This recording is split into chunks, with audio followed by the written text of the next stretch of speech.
بھی کوئی قدم بڑھائے؟ چلے جی، میں گریجولی 3 چیزوں پہ ڈسکس کر لیتا ہوں. پہلے گلیاں آ جاتی ہیں. شہر میں جو ہم نے کام کرانا ہے 3 کروڑ روپے کی ہم نے گلیاں کروائی ہیں. چھپڑ بازار آپ کے سامنے اس کی حالات کیا تھی. عبداللہ صاحب کے فنڈ سے ہم نے تقریباً 1 کروڑ 2 کروڑ سے اس کو ہم نے رینوویٹ کرایا اور پھر اس کے اوپر اس کے اندر ایک بجلی کا نیا 630 kVA کا ٹرانسفارمر لگوایا. اس کے علاوہ چوہا میں ہم نے تقریباً کوئی 4.5 کروڑ کے گلیوں کے پروجیکٹ کرائے. مون میں 1 کروڑ روپے سیوریج کرایا. اس کے علاوہ باقی جتنی یوسیز تھی ہماری ان میں ہم نے 5 کروڑ کا ایک دفعہ کام کرایا گلیوں کا, 6 کروڑ کا ایک دفعہ کرایا, اور ابھی 35 کروڑ روپے اس ADP میں ہم نے جیت لیا ہے. جو بھی میرے بھائی داؤد سرفرز کہہ رہے تھے, ہم نے عبداللہ صاحب نے 44 یونین کونسل میں ہر یونین کونسل کو تقریباً 90 لاکھ روپیہ, ہر وارڈ کو 15 لاکھ کے حساب سے ہم نے فنڈ دیا تاکہ ان کی گلیاں بنا دی جائے. اب اس پہ کیا ہو رہا ہے جی, اس پہ دیکھیں ہر چیز کا ڈیو پروسیس ہوتا ہے. اب جیسے ٹھیک ہے ہم خوش ہیں, نون آئے وہ اپنے فنڈ لے کے آئے اور کام کرائیں, انہیں کام کرانی چاہیے کیونکہ انہوں نے الیکشن میں جانا ہے. لیکن جناب وہ ہم پہ مہربانی کریں, ہمارے جو پروجیکٹس ہیں ہم نے ان کو پہلے سروے کرایا ہے, اس کے بعد ہم نے ان کا ٹینڈر کرایا ہے, پھر ہم اس کے پروسیس میں گئے جا کے ہم نے اس کا ورک آرڈر کرایا ہے, اور اب یہ کیا کر رہے ہیں کہ اس ورک آرڈر کے اگینسٹ ان کی جو نومنکلیچر ہے وہ چینج کر کے گلیاں بنا رہے ہیں. یہ چیز میں اپنے دوستوں کو آپ کے پروگرام کے تھرو بتانا چاہتا ہوں. دوسرا آپ نے کہا جی بجلی کے بارے میں آپ کو بتاتا ہوں جی. بجلی سب سے پہلے بڑا پروجیکٹ تھا جو عبداللہ صاحب نے چکوال شہر کو دینے کی کوشش کی, وہ تھا 500 kV کا گریڈ اسٹیشن. اس پہ زمین کی تقریباً کام ہو چکا ہے, اور چکوال کے 2 میں اب نام تو نہیں لے لوں گا, چکوال کے 2 خیر خواہ اچھے لیول پہ جو وارڈا میں کام کر رہے ہیں, اور یقینی طور پہ اللہ تعالیٰ میں دعا گو ہوں ان کے لیے کہ وہ چکوال کے لیے سوچتے ہیں جی. انہوں نے ہمیں بڑا سپورٹ کیا ہے. یہ آفیشلز ہیں وارڈا میں, نام میں لینا نہیں چاہ رہا, لیکن میرے علاقے کے لوگوں کو سب کا ان کو پتا ہے وہ کس لیول کے لوگ ہیں اور چکوال کی ان کی خدمات کیا ہیں. اور انشاءاللہ میں دعا گو ہوں گا, کسی سٹیج پہ میں ان کا نام بھی ضرور لوں گا انشاءاللہ, کیونکہ میں نے ان سے پوچھا نہیں تھا, ورنہ میں نام لے کے پروجیکٹ بھی بتا دیتا. تو ٹھیک ہے, عبداللہ صاحب نے 15 ہمیں یہ بات منظور ہے کہ آپ نام نہ لیں, تو کوئی ایسا مسئلہ نہیں, بات جائے. اچھا, عبداللہ صاحب نے 15 کروڑ روپے سے 97 اسکیمز کرائی ہیں بجلی کی پورے ایریا میں جی, 21 میں PP21 میں اور PP20 میں. اس کے علاوہ ابھی 5 کروڑ کی 19 اسکیمیں ابھی جاری ہیں ہماری, اور اس میں بھی ہمیں یہی فیس کرنا پڑ رہا ہے کہ باقاعدہ وارڈوں کو فون جا رہے ہیں یہ اسکیم پہ ان کے بندوں کو پرسوں کو نہ لگائیں. ٹھیک ہے جی. اس کے علاوہ میں بتاؤں گا جی, ایک ہمارا ڈیولپمنٹ کا میٹرو کا جو وارڈا اپنے ہیڈ سے کرتا ہے, اس میں عبداللہ صاحب کی ریکمنڈیشن پہ 300 سیفٹی ہیزرڈ کے کام ہو چکے ہیں, تقریباً 250 لو وولٹیج کا. سیفٹی ہیزرڈ سے میں بتاؤں گا کہ جن علاقوں سے لائن بڑی ہیوی گزر رہی ہے ان کے نیچے گھر ہے, اس کو ہم سیفٹی ہیزرڈ کہتے ہیں. اور یہ 300 کیسز عبداللہ صاحب کی ریکمنڈیشن پہ چکوال میں ہوئے ہیں, ہمارے حلقے میں ہوئے ہیں. اور ایک لو وولٹیج ہوتا ہے جہاں کے ایک ٹرانسفارمر لگا ہوا 50 کا ہے, وہ لوڈ نہیں لے رہا, اس کو اپ گریڈ کرنے کے لیے ایک طریقہ کار ہے, اس میں سے ہم نے تقریباً 250 کیسز آن ریکارڈ چیزیں ہیں جو انشاءاللہ یہاں میں بات کر کے جاؤں گا آن ریکارڈ ہوگی, اور وہ اس کو آپ چیک بھی کر سکتے ہیں. یہ ہے بجلی کا. اور اس کے علاوہ آپ نے پھر گیس میں آ جاتے ہیں جی. اب گیس کے لیے میں آپ کو بتاتا ہوں کہ ذوالفقار علی خان عبداللہ صاحب نے اپنے حلقے کے لیے تقریباً 23 فیسز تھے جن کی ریکمنڈیشن ہم نے اسٹیئرنگ کمیٹی سے لی. وہ پروجیکٹ بنتے تھے تقریباً 2 ارب 38 لاکھ روپے کے. ہمارے سے وعدہ کیا گیا تھا کہ جیسے آپ کو پتا ہے کہ جب حکومت جاتی ہے تو اینڈ پہ ترقیاتی کام بہت زیادہ ہوتے ہیں, وہ ہم سے وعدہ کیا گیا تھا. حماد اظہر صاحب نے ہم سے وعدہ کیا تھا عبداللہ صاحب سے کہ انشاءاللہ یہ 2 ارب 38 کروڑ میں آپ کو اینڈ آف دا ایئر میں دے کے جاؤں گا. اس کے علاوہ جی نیلا دلہ کا پروجیکٹ ہے, 28 کروڑ کا گیس عبداللہ صاحب نے شروع کرایا.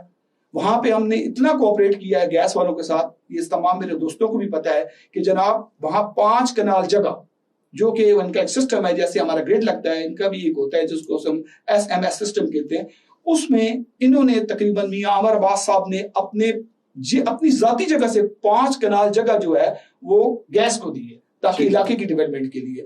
یہ ادھر دیکھ لیں اوٹروال کا ہم نے پوری کے پورا فیس کو چینج کرایا ہے جی, اس میں سے تقریباً 2 کروڑ کا ہے. ابھی ہمارے پروجیکٹ چل رہے ہیں, دیکھیں پنڈی فاٹک سے تحصیل چوک تک ہم چینج کی لائن ڈال رہے ہیں, اور اس کا فائدہ بادشان تک کے لوگوں کو ہوگا کیونکہ یہ لائن بڑی چینج کی ڈلے گی اور پریشر ٹھیک ہو جائے گا. اس کے بعد ہم بون چوک سے لے کے اسلامیہ اسکول تک ایک لائن چینج کی ڈالنے والے ہیں, ایک ہم 15 چوک پہ لائن ڈالیں گے. اس کے علاوہ جی متعدد TBS سسٹم لگوائے ہیں عبداللہ صاحب نے تاکہ علاقے میں جو ان کے ہیں اپنا پریشر وہ مینٹین رہے, اور 27 کے 28 لانگ سروسز لوگوں کی کروائی ہیں ہم نے. 4-5 ہزار کے قریب شارٹ سروسز اور میٹر کا کام جی ہم مکمل کرا چکے ہیں, یہ گیس کے سلسلے میں. ٹھیک ہو گیا. اچھا ابھی نا ایک تو آپ نے یہ ہاتھ ادھر نہیں لے کے آنا, ان کے ہاتھ کے ساتھ ٹچ نہیں کرنا, بالکل جہاں آپ کا ہاتھ ہے نا اس سے آگے نہ ہے. دوسرا آپ نے ادھر دیکھنا ہے, ان کی طرف بھی نہیں دیکھنا, کسی وقت میری طرف دیکھ لیں لیکن زیادہ آپ کا فوکس یہاں رہنا ہے. پھر جب یہ بات بھی کر رہے ہو نا پھر بھی آپ نے ادھر ہی دیکھنا ہے, کیونکہ 2 فریم بننے ہیں تو اس میں نا یہ بالکل اسی طرح جس آپ بیٹھے ہیں نا اس طرح بیٹھے ہیں اور زیادہ ادھر ہی فوکس. سر آپ ہاسپٹل رہ گیا تو آپ بس 2 پروجیکٹ تھوڑی سی بات آپ کو. اچھا تو جی روڈا جڑیاں ساڑی سے 3 کروڑ چلو تک چل گیا ٹھیک ہے. چلیں یہ اب اس پہ آ کے تو یہ سوال آپ کی طرف واپس آتے ہیں. جی جمیل صاحب, طویل آپ نے ایک فہرست تو گنوا دی ہے. اب سابقہ حکومتوں پر یہ الزام تھا کہ یہ جتنے منصوبہ جات ہیں اس میں کک بیکس لیے جاتے ہیں, اس میں کمیشن بٹورے جاتے ہیں, اس میں کرپشن ہوتی ہے, اس میں کوالٹی ورک نظر نہیں آتا. تو آپ اپنے منصوبہ جات کو سابقہ جو حکومتیں ہیں اس سے کیسے الگ کرتے ہیں؟ کوالٹی تو ہمیں ان منصوبہ جات میں بھی نظر نہیں آئی, آپ کا کیا موقف؟ جی آپ کی بات ٹھیک ہے جی. اصل میں آپ یہ چیز دیکھیں نا, انتظامیہ بیوروکریسی وہی ہے جو پہلے تھی. ہمیں تو 3 سال انہوں نے دیے اور ہم نے 3 سال میں پوری کوشش کی. آپ کو متعدد پروجیکٹس میں انشاءاللہ کوالٹی کا فرق نظر آئے گا. یہ میں نہیں کہتا, آپ گلیاں بنی ہیں چکوال میں جا کے دیکھیں, ان کو آپ چیک کرائیں. ہمارے فوکل پرسن نے سب سے بہترین کام جو کیا ہے نا, فوکل پرسن نے وہ یہ کیا کہ اپنے پروجیکٹس کو اون کیا ہے. اور انشاءاللہ جو پروجیکٹس دولہ صاحب کی زیر نگرانی یا ان کے دور حکومت میں بنے ہیں انشاءاللہ اس کے ہم ذمہ دار ہیں اور پوری کوشش کی ہے. اور میرے خیال میں اس میں سب سے بڑی جو چیز ہے نا جی, وہ مجھے اس میں کہنے میں شرم نہیں ہے کہ ذوالفقار علی خان دولہ صاحب کا کریکٹر آپ کو پتہ ہے کہ پروجیکٹس کے معاملے میں ان کی کیا ترجیحات ہے, کیا پرائرٹی ہے.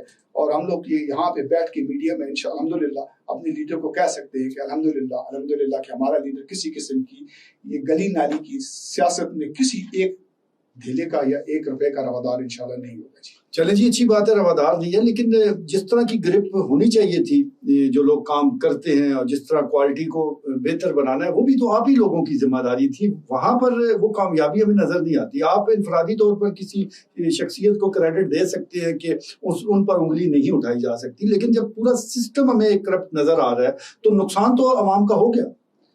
اس میں بات نہیں صاحب, یہ آپ بات ٹھیک کر رہے ہیں, یہ ہوتا ہے. اور یہ دیکھیں میرے خیال میں آج ایک بات میں آپ کو کہتا ہوں, سیاستدان کرپٹ نہیں ہوتے. ان کو اگر کرپٹ بناتے ہیں نا تو یہی بیوروکریسی بناتی ہے. ان کو کرپٹ بناتے ہیں ہمارے ادارے بناتے ہیں, وہ ان کو کام بتاتے ہیں ادھر سے ایسے کر رہے ہیں ایسے کر رہے ہیں, یہ ہو جائے گا. خود تو وہ بچ جاتے ہیں کیونکہ ان کے سورسز اوپر سے لے کے نیچے تک ہوتے ہیں. لیکن آپ بات کریں پھنس کون جاتا ہے؟ پھنستا پھر سیاستدان ہے. کیوں کہ اس نے تو 5 سال کے بعد اس نے چلا جانا ہے, سائڈ پہ اس کی پہلے چیز کوئی نہیں رہی. اور یہ باقی کیوں بچ جاتے ہیں؟ ان کی نوکریاں CSP آفیسرز ہیں, ان کے معاملات. ٹھیک ہے. اچھا ڈاکٹر صاحب, جس طرح ابھی آپ نے رکاوٹوں کا ذکر کیا ہے کہ مختلف جو ترقیاتی منصوبے ہیں اس میں رکاوٹیں ڈالی جا رہی ہیں, تو یہ عوام کے منصوبے ہیں, آپ فوکل پرسن بھی ہیں, MNA ہاؤس میں بھی بیٹھتے ہیں, تو عوام کیا اپنی کوئی شکایات لے کر آتے ہیں ان منصوبوں کو جو یہ رکے ہیں اس حوالے سے؟ ان کے کوئی تحفظات ہیں, آپ سے کوئی بات کرتے ہیں؟ جی میر صاحب, بالکل عوام کے تحفظات ہیں. جس طرح جمیل صاحب نے بتایا کہ وہ جو آگے ٹینڈر ہمارے ہو چکے ہیں ان کی شکل کو چینج کر رہے ہیں. ایک ٹینڈر اگر ہم نے کروایا ہے اس کی جگہ اس کو روک کے اپنی مرضی کا دوسرا, اب جو لوگ آس امید لے کے بیٹھے ہوئے ہیں یا جن لوگوں کے پہلے سروے ہو چکے ہیں, لوگوں کو پتہ ہے کہ یہ ہماری گلی ہے یا سڑک ہے, یہ ہماری بننی ہے, اب اس کو آپ ڈیوائیڈ کر دیں دوسری طرف اپنے لوگوں کو نوازنے کے لیے. ہونا تو یہ چاہیے کہ جس کا جتنا بڑا مسئلہ ہے پہلے اس کو حل کیا جائے. ٹھیک ہے. لوگوں کی مجبوریاں ہیں, آپ دیہاتوں میں جائیں. نہیں, کہیں ایسا تو نہیں ہوا کہ آپ نے اپنے لوگوں کو نوازا ہے اور اب وہ آپ سے بدلہ لے رہے ہیں؟ کیونکہ ایسا تو نہیں ہے کہ آپ نے ان کے لوگوں کو نظر انداز کیا ہو. میر صاحب, میں تو چیلنج کرتا ہوں 2 چیزوں کا. جی. ایک تو جو آپ نے کرپشن کی بات کی ہے نا, ٹھیک ہے, ہوتا یہ ہے کہ جو ہمارے سیاسی نمائندے ہیں ان کو پتہ ہونا چاہیے کہ یہ ہمارا ٹینڈر ہوا ہے, اس میں کیا کیا چیزیں انوالو ہیں, اس میں بجری کتنی ڈلنی ہے, اس میں ریت کتنی ڈلنی ہے, اس میں سیمنٹ کتنا ڈلنا ہے. وہ ایک باقاعدہ گورنمنٹ کا جب ٹینڈر ہوتا ہے اس میں یہ چیزیں مینشن ہوتی ہیں. ٹھیک ہے. ان 3 سالوں سے پہلے ایک اندھیر نگری تھی, جس طرح مرضی آپ اس کو چلتا تھا چلاتے رہے. ان 3.5 سال میں جو ہمیں تجربہ ہے وہ بھی سردار ذوالفقار علی خان عبداللہ صاحب نے اپنی فوکل پرسن کو یہ چیز سمجھائی ہے کہ جو پروجیکٹ آپ کا اپروو ہوگا، جس کا ٹینڈر ہوگا، آپ کا کام ہے جو ٹھیکیدار ہوگا اس کو کہنا ہے کہ اس کام کا جو آپ کے پاس نقشہ ہے یا اس کی جو مطلب چیز ہے، جو پورا محکمے کا سسٹم ہے، اس میں جو کچھ اس میں لگنا ہے، جتنی پیمنٹ ہے، وہ ساری چیز آپ نے اس سے لینی ہے۔ اگر وہ نہ لے تو آپ ڈی سی آفس سے لے سکتے ہیں یا اس متعلقہ محکمے سے لے سکتے ہیں۔ ہوا یہ ہے کہ ہمارے پاس اس طرح جو گلیاں بنی ہیں، میں آپ کو یہ واضح بتاؤں کہ ہمارے پاس وہ پورا اس کا فارمولہ تھا، ٹھیکیدار جو ہے وہ بالکل اس میں گڑبڑ نہیں کر سکتا اگر فوکل پرسن جو ہے وہ اپنی ذمہ داری پوری نبھائے۔ ٹھیک ہے، ہم نے پوری ذمہ داری نبھائی ہے۔ ہمارے گاؤں میں میری صرف آپ نے نبھائی ہے یا تمام سب نے، فوکل پرسن؟ جتنے فوکل پرسن ہیں، کیونکہ ان کو ایک چیز سمجھا دی گئی تھی کہ یہ اس چیز پہ آپ نے سارا کام کرانا ہے۔ آپ جہاں بھی جائیں گے، آپ بے شک میری یو سی یا اس میں جائیں یا باقی کسی میں بھی جائیں جو عبداللہ صاحب کے فنڈ سے کام ہوئے ہیں، آپ کی یو سی چکرال یو سی چک ملوک ہے، چک ملوک، ٹھیک ہے، اس میں یہ ہے کہ آپ جو گلیاں بنی ہیں اس میں یہ باقاعدہ لکھا ہوا تھا کہ 6 انچ آپ کی کنکریٹ وہ ہے، نیچے جو ڈالتے ہیں مٹی ہوگی یا بیس جو اس کی بناتے ہیں، 6 انچ وہ ہے، 6 انچ کنکریٹ